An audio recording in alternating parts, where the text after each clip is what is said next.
Em Minas, 2,4 milhões de pessoas não voltaram para receber a segunda dose de vacina contra a Covid-19. Vídeo: motorista inabilitado foge de operação policial e bate veículo ao ser perseguido. Homem descontrolado com facão fere 3 na comunidade da Pontinha. Paraupeba registra nova morte por Covid-19, uma mulher de 76 anos. Produtores rurais sofrem com as chuvas desde outubro e esse é tema de reunião realizada em Paraupeba pela Associação dos Produtores Rurais do Centro de Minas. Hoje é segunda-feira, dia 14 de fevereiro de 2022. O Jornal Gerais está no ar. Jornal Gerais. Oferecimento. Cicobi União Central. Faça parte. Estão abertas as inscrições para a segunda edição do Trilhas de Futuro, programa que traz oportunidade de formação para o mercado de trabalho aos jovens estudantes mineiros, com a disponibilização de cursos técnicos gratuitos. Para este ano, serão 40 mil novas vagas em todas as regiões do estado e as instituições de ensino interessadas em oferecer as formações já poderão se credenciar. Serão priorizados cursos e localidades com maior perspectiva de emprego para os jovens, considerando o histórico de empregos de cada área na região e fatores demográficos de cada um dos municípios mineiros. Serão ampliadas as opções de formação para os jovens, com a oportunidade de novos cursos. A proposta do novo edital é ampliar em pelo menos 50% os municípios que disponibilizam o programa. O edital prevê 116 cursos diferentes em 97 municípios prioritários, sendo 56 novos em relação ao primeiro edital. Estudantes do segundo e terceiro anos do ensino médio regular e da educação de jovens e adultos e egressos do ensino médio são o público-alvo do Trilhas de Futuro.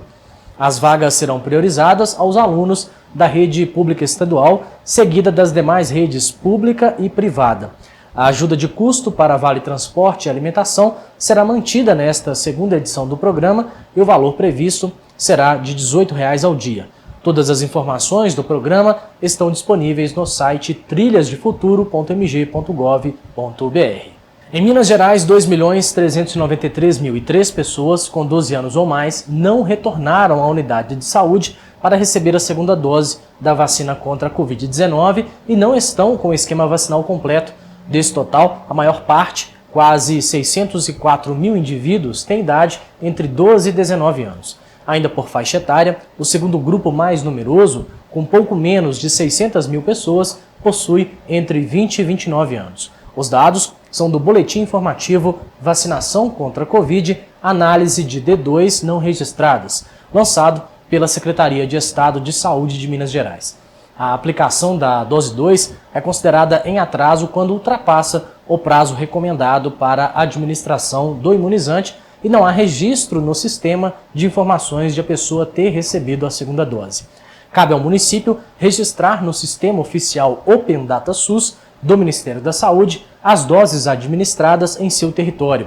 Por esse critério, o boletim informativo da Secretaria de Estado de Saúde ainda não contempla a vacinação de crianças com idade entre 5 e 11 anos, iniciada em Minas no dia 14 de janeiro, pois o intervalo previsto para a dose 2 desse grupo é de 28 dias, 4 semanas, e o documento reúne dados informativos pelas prefeituras mineiras ao Open Data SUS até o dia 7 de fevereiro deste ano. A cidade de Paraupeba registrou no último sábado um novo óbito por complicações da Covid-19.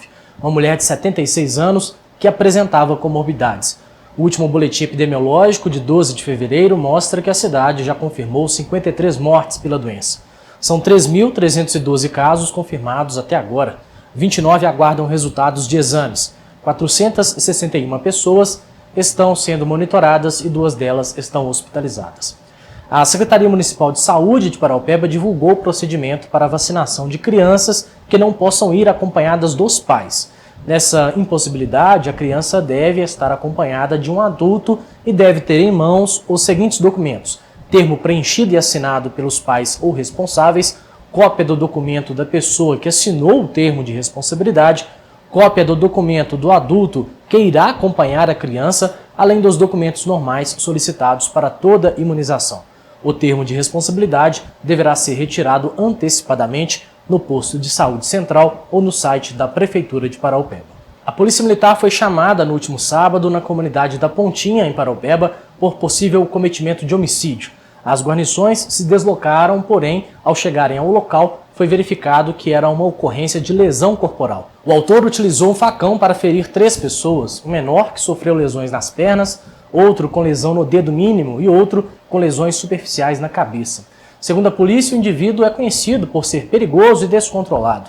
A residência dele foi cercada pelas guarnições e logo depois ele foi preso e o facão apreendido. As vítimas foram socorridas por terceiros antes da chegada das viaturas no local. A 168ª Companhia de Polícia Militar, localizada em Paraupeba, realizou a Operação Lei Seca na cidade. O objetivo da Blitz, realizada no último dia 11, foi promover a segurança dos motoristas e prevenir acidentes entre pessoas que dirigem embriagadas. Durante o patrulhamento, 10 veículos foram abordados, uma CNH foi recolhida e um suspeito de ato de infração foi encaminhado à delegacia. 2 autos de infração de trânsito foram lavrados. Esse documento é emitido quando o condutor desrespeita uma regra de circulação em vias urbanas ou rurais. Durante uma operação policial realizada no último sábado da MG 238, quilômetro 30, em 7 Lagoas, um condutor inabilitado evadiu da Blitz em alta velocidade, colocando em risco a própria vida de motoristas e pedestres. Um vídeo gravado de dentro da viatura mostra parte da perseguição. Após bater em um poste de energia elétrica, o condutor foi preso. Nessa operação, a Polícia Militar fiscalizou 25 veículos. 7 deles foram retidos, 2 veículos removidos. Foram 30 pessoas abordadas, 5 delas inabilitadas. Uma carteira de habilitação foi recolhida pelos militares. Agora a gente vai para o intervalo rapidinho, voltamos daqui a pouco. Jornal Gerais, oferecimento Sicoob União Central, faça parte. Está aberto em Paraupeba processo seletivo simplificado para a contratação de dentista.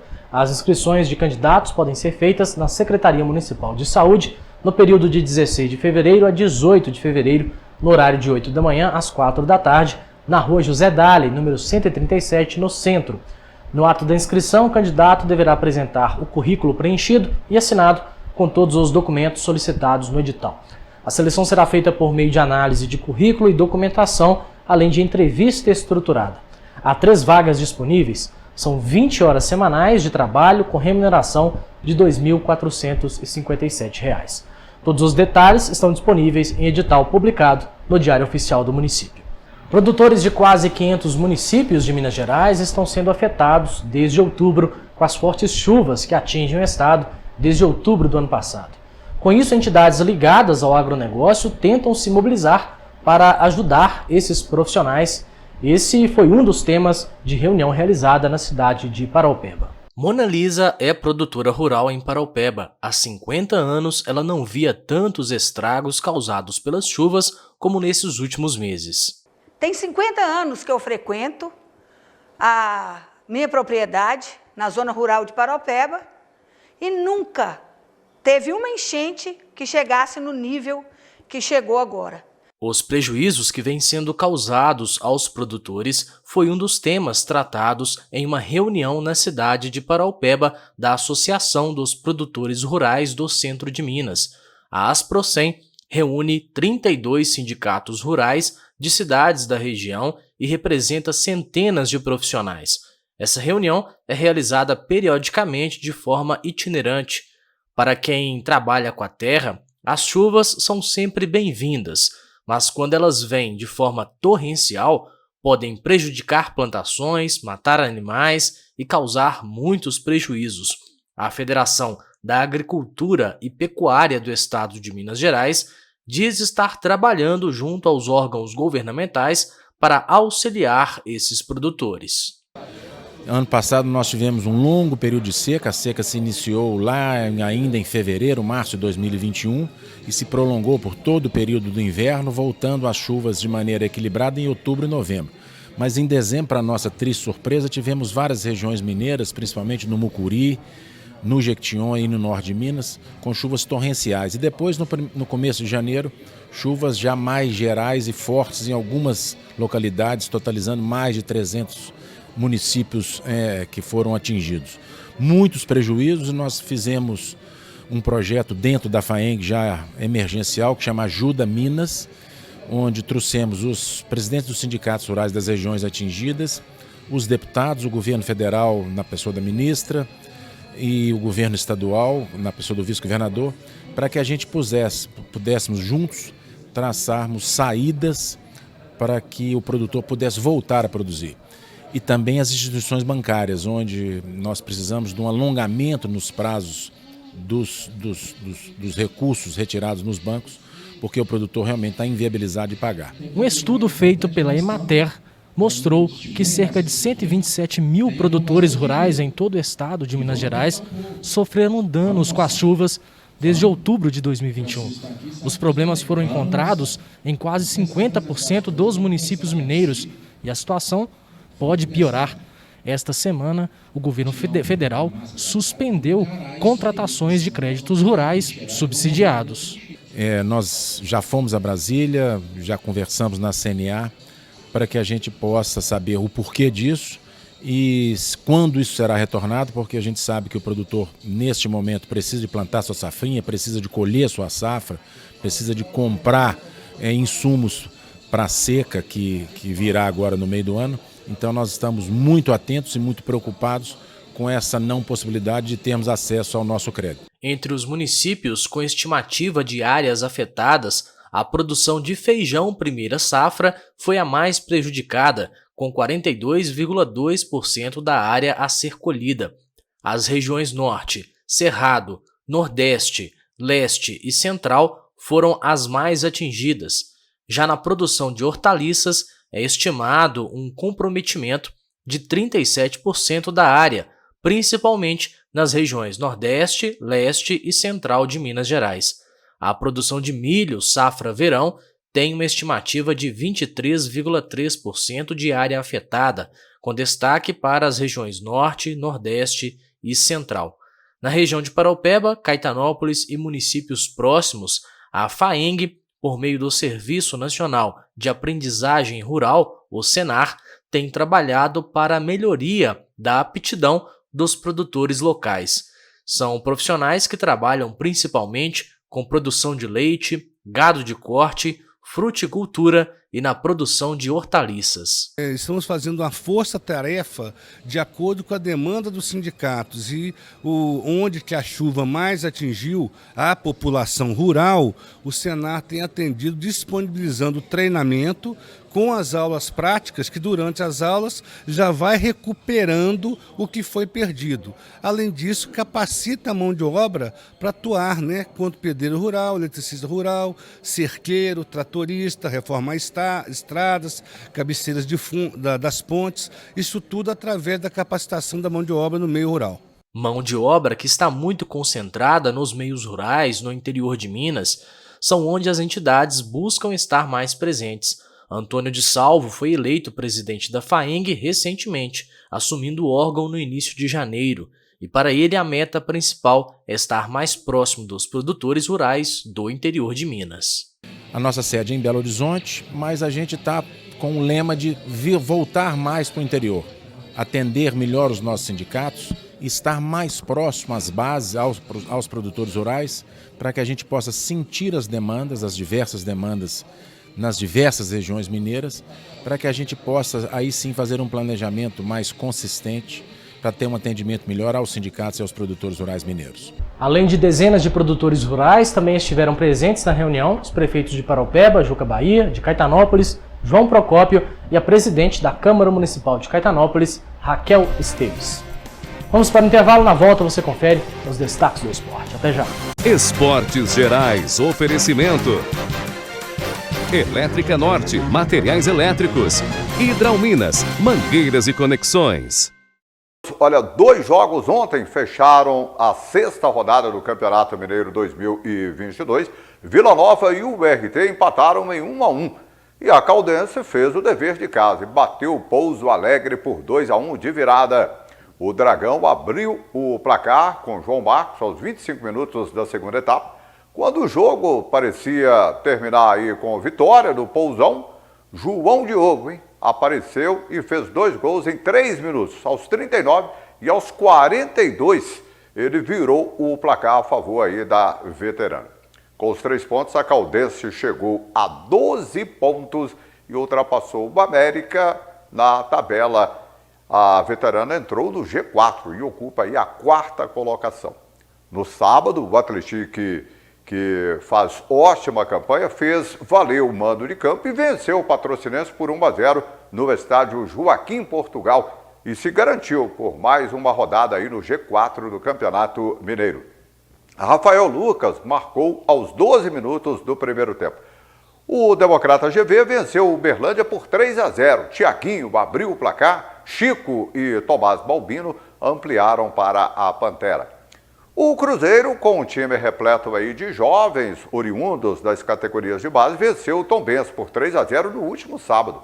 Daniel Júnior, aos 18 minutos do primeiro tempo, Giovani, antes do primeiro minuto aí da segunda etapa, e Thiago, aos 46, marcaram os gols da Raposa. Daniel Júnior foi o grande destaque aí da partida. O goleiro Denivis foi outro que aproveitou muito bem a oportunidade. Além de observar aí as promessas do elenco, a comissão técnica de Paulo Pesolano optou por uma escalação alternativa para tentar controlar o desgaste aí dos jogadores neste início de temporada. O meia Ageu, destaque da Copa São Paulo, fez uma estreia no time profissional e agradou, hein? Mitkov, que também atuou na Copinha, entrou na reta final do jogo em tombos. O meia Fernando Canezin, último reforço aí anunciado pelo clube, recebeu também sua primeira oportunidade com a camisa celeste. Confira o que de mais importante falou o auxiliar Martim Varini, que substituiu o técnico Paulo Pesolano na partida contra o Tombense. Hoje foi um jogo muito bom, foi bom na ofensiva, também defendendo, a gente ficou muito bom, mas ainda a gente está longe da possibilidade que a gente tem. Estamos muito contentes, sabemos que estamos fazendo um bom trabalho, mas temos muito trabalho e a gente vai ficar muito melhor todo o ano. Sim, eu acho que todos os meninos fizeram muito bom. Eu falava para o jogo, nós temos um plantel muito grande, a gente na Copinha jogou muito bom, tem muita qualidade. Hoje Paulo, Denivi, que já fez na primeira feita, Daniel, depois Roque que entrou, Mitkov, a gente que estava na banca e não pôde entrar também. Foi muito bom o trabalho deles. Nós, com toda a comissão, estamos trabalhando juntos, estamos olhando eles, trabalhando com eles, para que quando eles tenham a possibilidade de poder fazer uma boa atuação. Isso é o mais importante, como você falava, temos que ter muita calma, muito cuidado, porque eles têm que progressar muito ainda, mas principalmente Paulo, toda a comissão gosta muito de utilizar jovens, é o projeto do Cruzeiro, então estamos muito felizes com a atuação de todos eles. O Cruzeiro volta a campo na quinta-feira, hein, quando encara o Uberlândia. Esse jogo às 20 horas no Independência. Diante do Uberlândia, na próxima quinta, o Cruzeiro iniciará uma nova sequência aí como mandante no Independência. O prejuízo de R$30 mil no último jogo no Mineirão, diante do Democrata GV, e a baixa expectativa aí de público para os demais confrontos foram alguns dos motivos para a tomada de decisão aí de mudar de casa. O Atlético levou a melhor no clássico diante do América. Guilherme Arana e Savarino fizeram os gols da vitória de 2-0 do Galo na Arena Independência. Com todos os seus titulares em campo, o destaque ficou por conta do estreante na temporada, o atacante Queno, que participou dos 2 gols da partida. Ele fez passe espetacular para Savarino aumentar o placar e mostrou seu cartão de visitas ao técnico Mohamed. E a lei do ex passou em branco. As duas equipes tinham jogadores que defenderam os lados opostos. Pelo América, o lateral Patrick e o zagueiro Maidana tiveram passagens recentes aí pelo Galo. Já o Alvinegro tem à disposição Ademir, que deixou o Coelho no início deste ano para se transferir para a cidade do Galo. No entanto, nenhum deles balançou as redes do clássico. Vamos acompanhar aí parte da entrevista coletiva do técnico Mohamed, que elogiou bastante a postura do time, principalmente no segundo tempo. La recuperación inmediata de la bola, eso fue y la movilidad. La movilidad creo que el equipo entendió cómo tenía que jugar el segundo tiempo y esos dos factores fueron fundamentales. La recuperación inmediata de la bola para darnos segunda oportunidad y la movilidad que tuvimos para desordenar a la defensa del rival. Contra o Flamengo. En terça-feira, el martes. Ok. No te voy a responder eso ahora, ¿no? Es una respuesta que vamos a ver con el correr de los días, con la recuperación que tengan los atletas y vamos a decidir. Pero posiblemente sea un team mixto. Esa es la idea y si no, veremos. Sabemos que la importancia nuestra es el partido del domingo, pero nosotros tenemos que ganar en terça-feira, en nuestra casa, para mantener el liderazgo en esta competencia.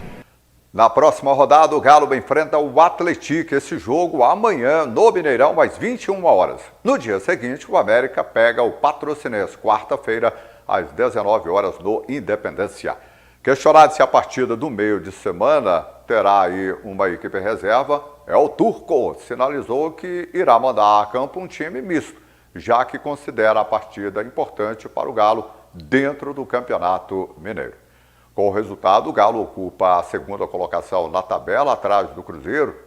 O Atlético tem 13 pontos. Já o Coelho soma 10 pontos e está fora do G4, hein? Vamos ver como ficou aí a classificação? Em primeiro, o Cruzeiro, 15 pontos. Em segundo, o Atlético, com 13, também com 13 pontos. Na terceira posição, o Atlético. Quarto colocado, Caldense, com 12. Quinto, o América, com 10, fora do G4, hein? O sexto colocado, Democrata GV, com 8. Sétimo, Tombense, com 7. Oitavo, URT, com 5. Nono colocado, Uberlândia, com 5. Também com 5 pontos, o Vila Nova, 10º colocado. Já na zona de rebaixamento aí, ó, 11º, Patrocinense, com 4. E na lanterna, 12º colocado, Pouso Alegre, com 2 pontos. E o campeonato já se dividiu, hein? 6 equipes brigam pelo G4 e os outros 6 participantes brigam contra o rebaixamento. A 7ª rodada começa amanhã, com esse duelo aí bastante interessante. O vice-líder Atlético recebe no Mineirão o grande destaque aí da competição, o Atlético, que ocupa a terceira posição. Ambos com 13 pontos. Quem vencer assume a liderança do estadual. Está encerrada a 29ª Copa Eldorado Elétrica Norte. O Montreal ficou com o título ao derrotar o Ideal nos pênaltis por 4-1. No tempo normal, a decisão terminou empatada em 1-1. O Rondinelli marcou para o Ideal aos 33 minutos do primeiro tempo e o Montreal empatou com Jonathan Reis aos 32 do segundo tempo. O campeão, Montreal, levou o prêmio de R$4.000. Já o vice, o Ideal, ficou com R$2.000. Está encerrada aí a 29ª Copa Eldorado. Parabéns ao Montreal, que ficou com o título de campeão. E por hoje é só. Amanhã estaremos de volta com mais destaques do esporte. Um abraço e até lá. Encerramos aqui a edição de hoje do Jornal Gerais. A você, ótima noite, ótima semana. Até mais.